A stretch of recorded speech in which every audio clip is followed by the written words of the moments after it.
This is OwlUp, where learning happens in minutes, not hours. For a deeper journey, explore all our courses at owlup.co. Now, let's dive in.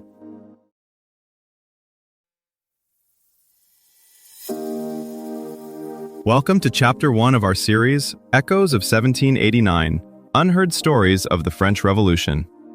In this episode, titled The Revolution Through Marie's Eyes, we'll explore the pivotal role of Marie and her unique perspective during this tumultuous time. Get ready to uncover the personal stories that shaped history. Let's dive in. A starving city overthrows a king, but through the eyes of a woman who can't afford a loaf of bread.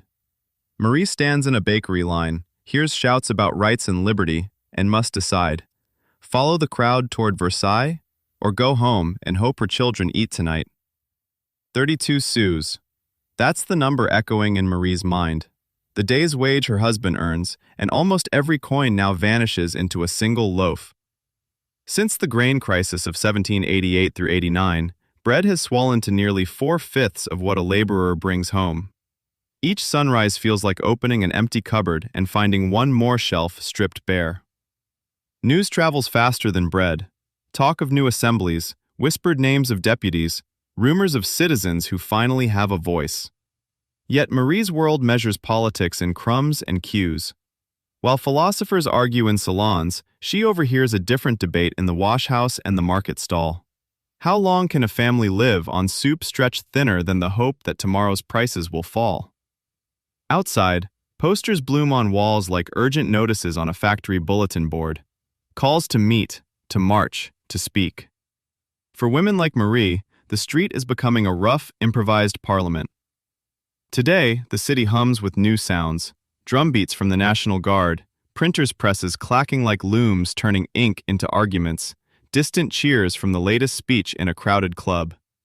Names, Jacobin, Cordelier, filter into Marie's world not as theories, but as places where neighbors vanish for hours and return changed, speaking of sovereignty with the urgency of unpaid rent. At the fountain, someone passes a handwritten petition, its edges damp from too many hands. Sign, they say, and your anger becomes more than a sigh in a queue. It enters the record, like a worker's mark on a ledger. The first time Marie follows a crowd instead of a breadline, her feet hurt long before her conscience does.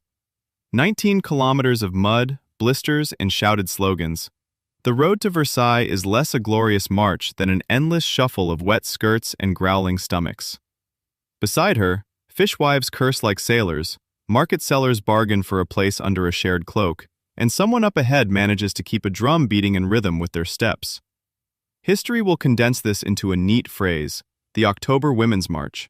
But in Marie's memory, it's mostly rain, the stink of unwashed wool, and the shock of seeing the National Guard fall in behind them, uniforms mingling with bare feet. For once, the city's official defenders are not blocking women's path. They are lengthening it. In these hours, Marie discovers something unsettling. Anger can be organized. A neighbor who once only complained in queues now shouts demands clearly enough that men on horseback must listen. Another, who can barely sign her name, repeats a list of prices and grievances with the precision of a trained clerk.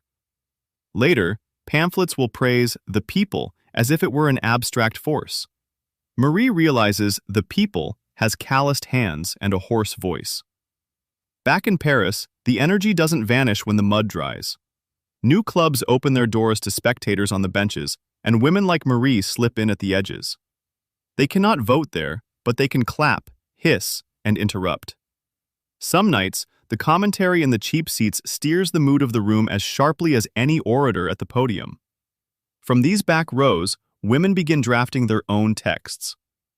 Between 1789 and 1793, dozens of petitions arrive at the assembly signed by citizenesses, demanding weapons for the defense of the city, schooling for girls, the right to wear the revolutionary cockade, or to form armed battalions. On paper, Marie and her peers claim identities the law does not yet recognize. The revolution's architects imagine a clean blueprint for a new order, but Marie experiences something closer to a building site in motion. Walls half raised, rules improvised, danger everywhere, and yet, at last, a door she can push against. At first, Marie's world of clubs and petitions feels as distant as a map of a city she's never crossed. Then, the map folds into her street. A neighbor joins a political society and starts bringing back scraps of news, dates of key votes, names of deputies who sneer at citizenesses. Another learns to read minutes from a club the way others read parish registers, tracing who spoke, who stayed silent, who shifted sides overnight. Here, politics functions like a prototype under constant testing. Each new regulation about markets, wages, or the price of candles is released into Marie's quarter, where women debug it in real time, spot the flaws, feel the crashes, report the damage in angry delegations or sharply worded complaints. When militias are formed, some women drill in courtyards at dawn, wooden pikes on their shoulders, while others sew uniforms or stash powder, turning attics into improvised arsenals. Even choices about colors, ribbons, and caps take on meaning. Wearing or refusing a cockade can tilt a conversation at the well toward friendship, suspicion, or open threat. Marie's footsteps echo forward. If we trace them with parish lists, complaint letters, even arrest records, the archive starts to look less like a dusty attic and more like a busy train station. Routes crossing, voices overlapping, departures noted but not yet fully mapped.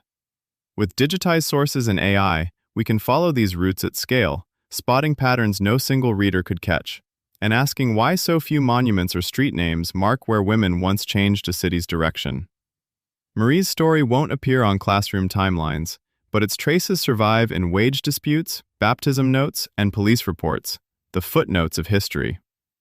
Your challenge this week: follow one unnoticed thread in your own city, a plaque, alley name, or worker's memorial, and ask whose everyday revolutions it quietly records. This was OwlUp, your daily step forward. To keep learning with structured courses and more insights, go to owlup.co. Until tomorrow!